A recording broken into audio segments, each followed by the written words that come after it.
On voice வீடியோஸை like பண்ணுங்க, share பண்ணுங்க, சப்ஸ்கிரைப் பண்ணுங்க and மறந்துடாம பெல் பட்டனை பிரஸ் பண்ணுங்க. அன்பு ஒன் வாய்ஸ் தமிழ் நேயர்களுக்கு வணக்கம். நம்முடன் இன்று இணைந்திருப்பவர் பாஜகவின் நிர்வாகியும் தூத்துக்குடி வடக்கு மாவட்ட இளைஞரணி தலைவருமான திரு தினேஷ் ரோடி சார் அவர்கள். சார் வணக்கம் சார், உங்களை வரவேற்பதில் பெருமிதம் அடைகிறோம். சார், காங்கிரஸ் மிகப்பெரிய தேசிய கட்சியாக இப்போ வந்து 3வது டேர்ம் தாண்டி 4வது டேர்ம்ல வந்து உங்களுக்கு ஆப்போசிட்டா நிக்கிறோம் அப்படிங்கிற ஒரு குறிக்கோளோட பயணிச்சிட்டு இருக்காங்க. பாக்கி எல்லா இடத்துலயுமே காங்கிரஸ் மற்ற மாநிலங்கள்ல கொஞ்சம் வலுவிழந்து இருந்தாலும் தமிழகத்தில் திமுக மூலமாக காங்கிரஸ் மீண்டும் மீண்டும் தேசிய அளவில் ஒரு உயிர் பெற்று இருப்பதனாலேயே பாஜக 2026 தேர்தலை ரொம்ப இவ்வளவு தீவிரமா முனைப்பு காட்டுறீங்களோ? அமித்ஷா அடிக்கடி தமிழகத்துக்கு வராரு, எல்லா உங்களுடைய பொறுப்புகளையும் கூட்டணி கட்சியான அதிமுகவுக்கு முன்னுரிமை கொடுத்து தமிழகத்துல நீங்க செய்யறீங்க. இதெல்லாம் பார்க்கும்போது நீங்க வந்து காங்கிரஸ் வந்து தேசிய லெவல்ல வலுப்பெற்றுடக்கூடாது அப்படிங்கறதுல ரொம்ப உறுதியா இருக்கீங்களா? அதான் உங்க பயத்தோட காரணமா? பாஜகவோட பயத்தோட வெளிப்பாடாது?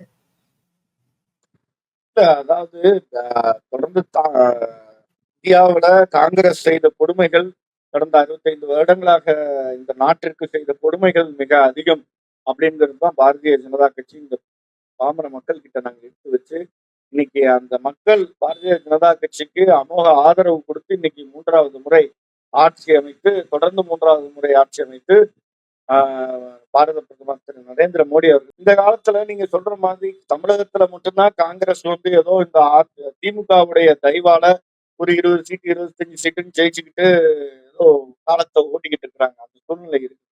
ஏன்னா மித்த மாநிலங்கள் எல்லாத்திலயுமே காங்கிரஸ் துடை செய்யக்கூடிய ஒரு சூழ்நிலை ஏற்பட்டுருச்சு. தமிழ்நாட்டுல அதுக்காகத்தான் அமித்ஷா அவர்கள் வந்து செய்யறாங்களா அப்படிங்கிறது இல்ல. பெரும்பாலான வட மாநிலங்கள்ல பாரதிய ஜனதா கட்சியினுடைய ஆட்சி அமைக்கப்பட்டிருக்கு. தென் மாநிலங்கள்ல குறிப்பாக தெலுங்கானா, தமிழ்நாடு, கேரளா இது போன்ற மாநிலங்கள்ல பாரதிய ஜனதா கட்சியினுடைய அமைப்பு ரீதியான பலத்தை அதிகப்படுத்தணும், அதிகப்படியான வெற்றிகள் வந்து பெறணும் அப்படிங்கிறதுக்கான திட்டங்கள் வகுக்கப்பட்டு பல வருடங்களாக அதுக்கான பயணங்கள் அதுக்கான வேலைகள் எல்லாம் செய்யப்பட்டு இருந்தது. அதன் ஒரு பகுதியாகத்தான் மாநில தலைவர் அண்ணன் அண்ணாமலை அவர்கள் வந்து பாரதிய ஜனதா கட்சியின் தலைவராக கொண்டு வரப்பட்டு தமிழகத்துல ஒரு எழுச்சியான ஒரு பயணத்தை எண் மக்கள் யாத்திரை மூலமா தமிழக மக்களிடம் ஒரு மிகப்பெரிய எழுச்சியை ஏற்படுத்தி இது அடுத்த கட்டத்துக்கு கொண்டு போறதுக்கான சூழ்நிலை இப்போ வந்து தேவைப்பட்டிருக்கு. அதனாலதான் இன்னைக்கு வந்து திரு அமித்ஷா அவர்கள் தமிழகத்துக்கு அடிக்கடி வந்து பாரதிய ஜனதா கட்சிக்கு எப்படி அதிகமான தொகுதிகளை ஈட்டு தர வேண்டும். ஏன்னா நமக்கு தெரியும் அமித்ஷா அவர்களுடைய மாஸ்டர் ஸ்ட்ராட்டஜியே அவருடைய பலமே ஒரு தேர்தல்ல எப்படி வியூகம் வகுக்கிறது, தேர்தல்ல எப்படி அதிகமான தொகுதிகளை வெற்றி பெறுவது அப்படிங்கிறது தான் அவருடைய வியூகத்துடைய பலமாகத்தான் நான் பாக்குறேன்.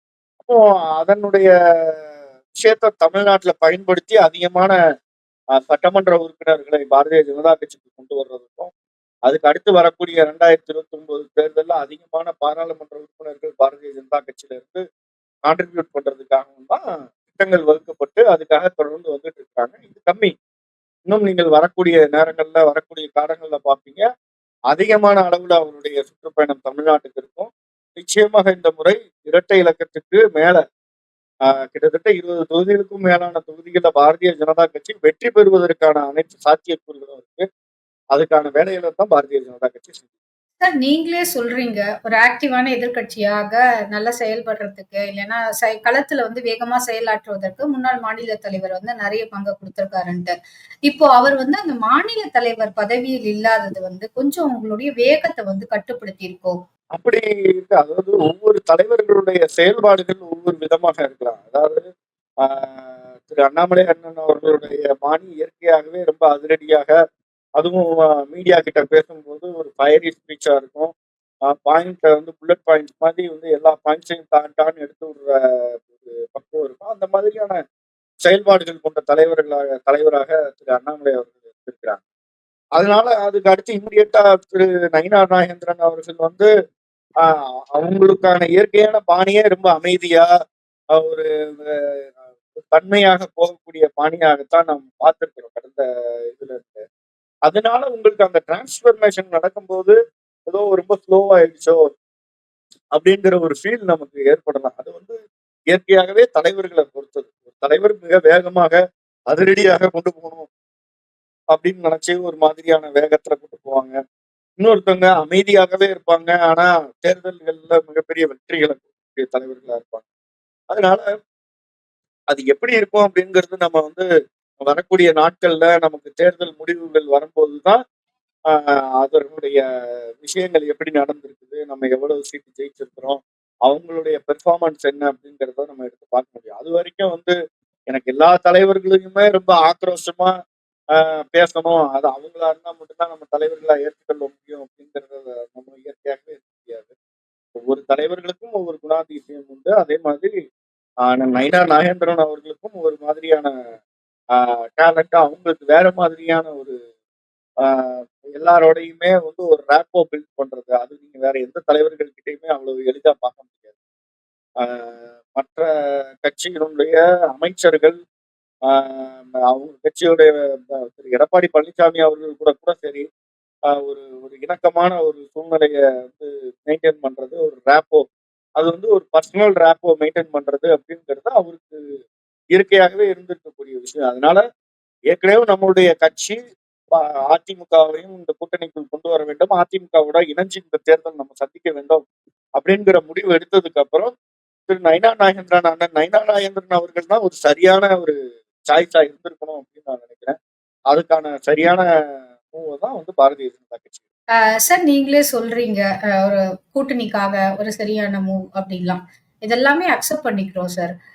பட் ஸ்டில் வந்து வந்து இந்த 2026 தேர்தல் வந்து பாஜகவுக்குன்னு இல்ல, அதிமுகவுக்குமே இது ரொம்ப இம்பார்ட்டன்ட்டான தேர்தல். ஏன்னா அவங்கள வந்து நெறைய நீங்களே கூட நீங்க மீன்ஸ் பாஜகவினரே கூட விமர்சிச்சிருக்கீங்க. கடந்த 10 தேர்தல்கள், சின்ன சின்ன தேர்தல் எல்லாத்தையுமே அவர் தோல்விய சந்திச்சிருக்காரு. இது வந்து ரொம்ப அவசியம்னு சொல்லிட்டு. ஆ ஆனாலும் இந்த ஜெல் ஆகுது, ஆகல அதெல்லாம் தாண்டி களத்துல நீங்க 2 பேரும், அதாவது உங்களுடைய அடிமட்ட நிர்வாகிகளும், பாஜகவின் நிர்வாகிகளும், அதிமுக நிர்வாகிகளும் இணக்கமாக இருக்காங்களா? அதற்கான சூழ்நிலைகள் இந்த காலங்கள்ல மாறி இருக்கா? ஏன்னா லாஸ்ட் டைம் வரும்போது அது கொஞ்சம் லேட் ஆகும். போக போக வந்துரும் அந்த மாதிரியான ஒரு சிச்சுவேஷன் அப்படின்னு சொன்னீங்க. சோ இப்போ அந்த சூழ்நிலை மாறி இருக்கா? அவங்க வந்து களத்துல இணைந்து பணியாற்ற தயாராயிட்டாங்களா? இப்ப ரோட் ஷோ போற எடப்பாடின்னா, பாஜக தொண்டர்கள் தங்களுடைய ஆதரவு தெரிவிக்கிறது, இல்லன்னா பாஜக நிர்வாகிகள் அவங்க இடத்துல போய் நின்னு சப்போர்ட் பண்றது, அந்த மாதிரியான காட்சிகள் நடைபெறுதா சார்?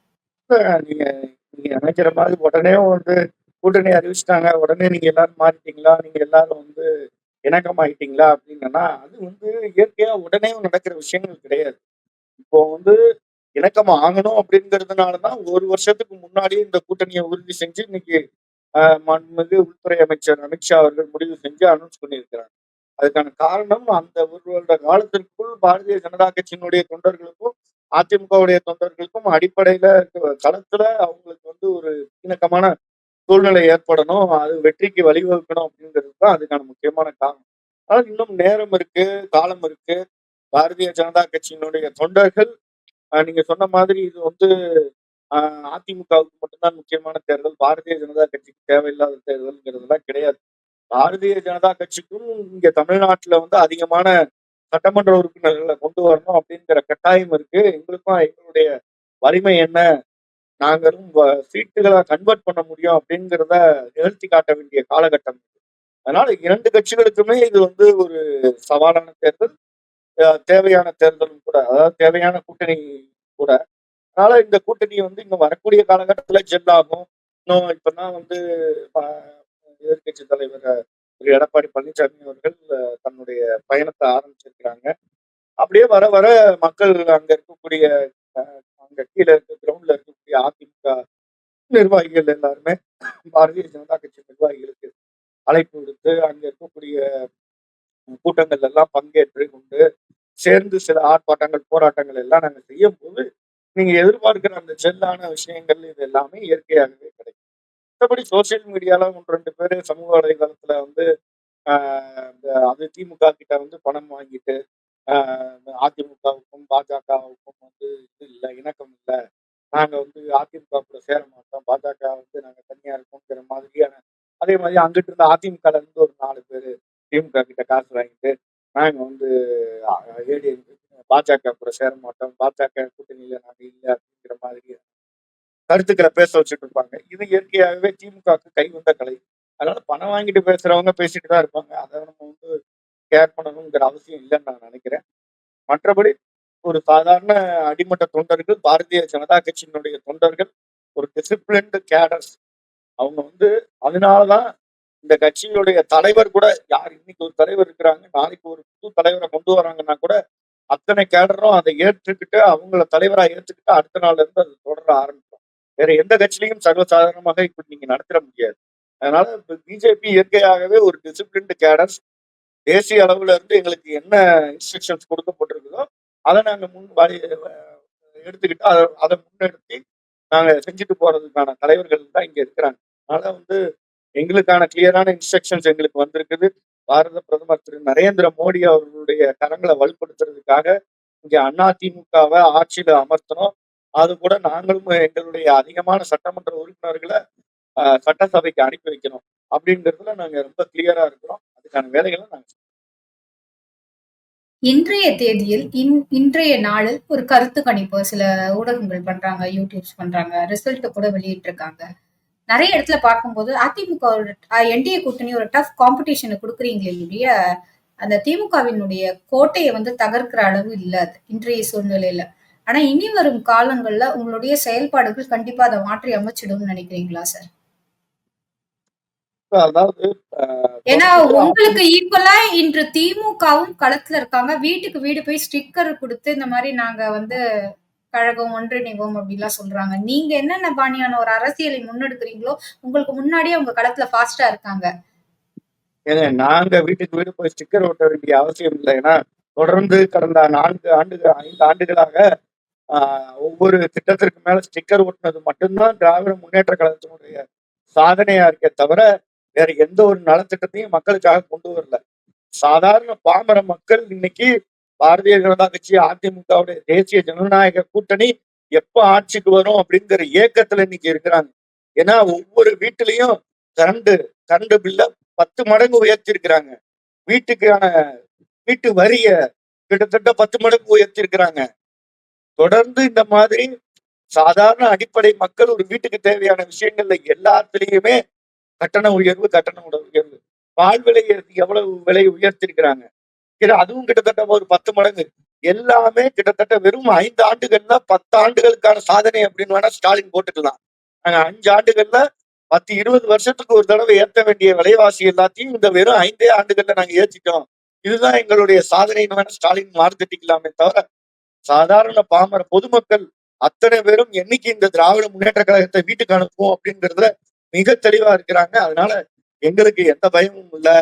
திராவிட முன்னேற்ற கழகம் தான் வீட்டுக்கு வீடு போய் பிச்சை எடுக்கணும். இன்னைக்கு தயவு செஞ்சு எங்களை திரும்பி கொண்டு வாங்க அப்படிங்கிற சூழ்நிலையில் இன்னைக்கு இருக்கிறாங்க.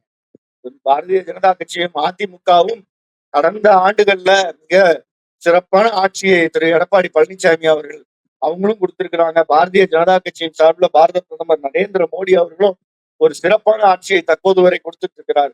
தமிழ்நாட்டுக்கு எக்கச்சக்கமான திட்டங்களை கொடுத்திருக்கிறாங்க. அது எல்லாத்திலையும் கூட வரவிடாம தடுத்து அதை ஸ்டிக்கர் ஒட்டி அதை அறகுறையா இம்ப்ளிமெண்ட் பண்ணி ஒரு திட்டத்தை கெடுக்கக்கூடிய சூழ்நிலையை தான் இன்னைக்கு திராவிட முன்னேற்ற கழகம் பண்ணிட்டு இருக்கிறாங்கிறத ஒரு சாதாரண பாமர மக்கள் கூட தெரிஞ்சிருக்கிறாங்க. அதனால எங்களுக்கு எல்லா வகையிலும் எங்களுக்கு மக்கள் வாக்களிக்கிறதுக்கு தயாராக இருக்கிறாங்க. நாங்க மக்கள் கிட்ட போய் நாங்க கேட்டாலே போதும். சார் தாவேகால ஒரு குற்றச்சாட்டை முன்வைக்கிறாங்க. மாநில அரசு வந்து தர மானியத்தை வந்து அந்த கப்பல் தமிழக வெற்றி கழகம்னு இருந்தா தரதில்லை அப்படின்னு சொல்லிட்டு நீங்க கடலோர பகுதிகளில் இருக்கீங்க அப்படிங்கறதுனால இந்த கேள்வி சார். உங்ககிட்ட அந்த மாதிரி ஏதாவது குற்றச்சாட்டு வந்திருக்கா?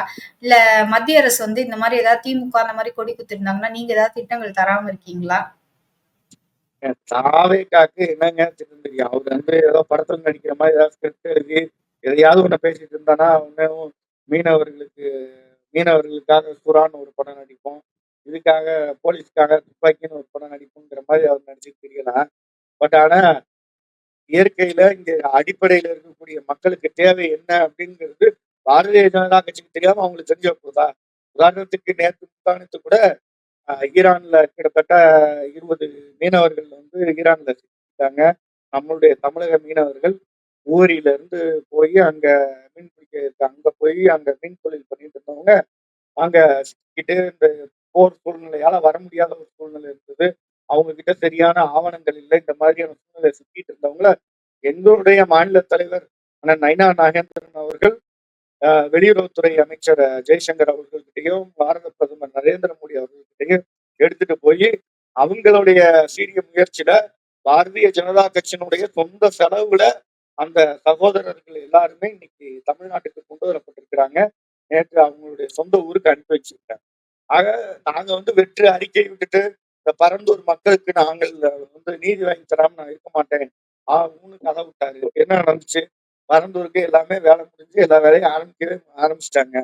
அவங்களே அந்த விவசாய பெருமக்களே போய் எங்களுடைய இடத்த நாங்க அரசாங்கத்துக்கு எழுதி கொடுக்குறோம் போய் அரசாங்கத்துக்கு எழுதி கொடுத்துருக்காங்க. அவர்களை இவ்வளவு நாள் இவருடைய சுய விருப்பத்துக்காக இவருடைய சொந்த அரசியலுக்காக அவங்களுக்கு எல்லாம் நான் உங்களுக்கு ஒரு பெரிய அமௌண்ட் தரேன், நீங்க அந்த இடத்தெல்லாம் அரசாங்கத்துக்கு கொடுக்காதீங்க, அந்த இடத்த நான் உங்களுக்கு நீங்க கொடுக்காம இருக்கிறதுக்கு ஒரு அமௌண்ட் தரேன்னு சொல்லி அவங்களுக்கு பேரம் பேசி அவங்க வளர்ச்சி பணிகள் நடைபெறாம இருக்கிறதுக்காக தடுத்துட்டு இருந்தாங்க. இப்ப அதே மாதிரி அடுத்து புதுசா ஒரு கதையை எடுத்துட்டு அடுத்த ஒரு கதைக்கு வரும்னு வந்துட்டு இருக்கிறாங்க. தமிழக மக்கள் மிக தெளிவாக இருக்கிறாங்க. பாரதிய ஜனதா கட்சி அவங்களுடைய பிரச்சனைகள் என்னென்ன இருந்தாலும் அதற்கு உடனடியாக நம்ம துணை இருந்து அதற்கான செவி சாய்க்கிற வேலையை நம்ம செஞ்சிருக்கிறோம். அதனால மக்கள் அதுக்கு தயாராக இருக்காங்க. சார் ரொம்ப நன்றி சார். இத்துணை நேரமும் அழகாகவும், தெளிவாகவும் நிறைய விஷயங்கள எங்களுக்கு சொன்னீங்க. அது ஈரான்ல போர்க்காலத்துல அவதிப்பட்ட மீனவர்கள் ஆவணங்கள் சரியில்லாததா இங்க வர முடியாத சூழ்நிலையில பாரதிய ஜனதா கட்சி, அதுவும் குறிப்பாக தமிழக பாரதிய ஜனதா கட்சியின் தலைவர் திரு நயினார் நாகேந்திரன் அவர்கள் பாரதிய ஜனதா கட்சியின் செலவின் மூலமாக அங்க இருக்கிற மீனவர்கள இங்க தமிழ்நாட்டுக்கு கொண்டு வந்திருக்காங்க. இதெல்லாம் இங்க மறைக்கப்பட்ட செய்தியாக இருக்கு. நீங்க வீடுதோறும் போய் பாருங்க, கழகமா பாருங்க, குடும்பமா பாருங்க, ஸ்டிக்கர் ஒட்டுங்க, மத்திய அரசோட திட்டத்துக்கு ஒட்டின மாதிரி. ஆனா மக்கள் உங்களை எப்ப வீட்டுக்கு அனுப்பணும் அப்படிங்கறதுல மட்டும்தான் சாமானியர்கள் குறியா இருக்காங்க.